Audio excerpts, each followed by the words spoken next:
অটল tunnel পার করে snow পয়েন্টে আমরা দাঁড়িয়েছি। সেখানে সবাই জলখাবার খাচ্ছে। আমাদের জলখাবার একটু একটু দেহাতি টাইপের, তো তাই চপ মুড়ি খাচ্ছি সবাই। সবাই ড্রেস পরে কিন্তু। এ শুভ, কেমন লাগছে চপ মুড়ি রে?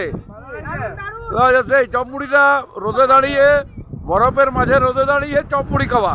তুষারদা কিছু বলুন, এই চপ মুড়ির সঙ্গে ম্যাচ করছে কিনা? একদম ভালো হয়েছে। ঠিক আছে।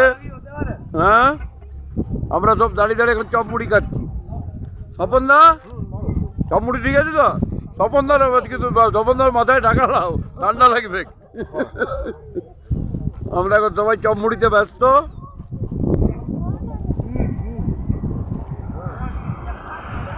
গণেশ, আর লাগবে নাকি কিছু?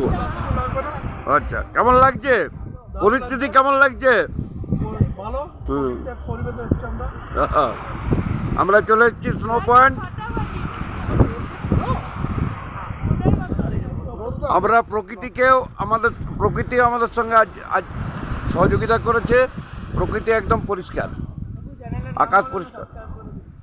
আচ্ছা, আমাদের চ্যানেলের নাম কিছু নাই, আমাদের এমনি বলি, ফেসবুকে ছেড়ে দিই, যার ভালো লাগে সে লাইক করে। হ্যাঁ।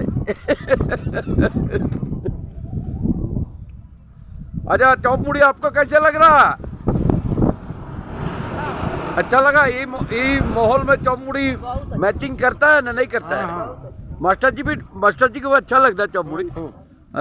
ठीक है, ठीक है। चलो।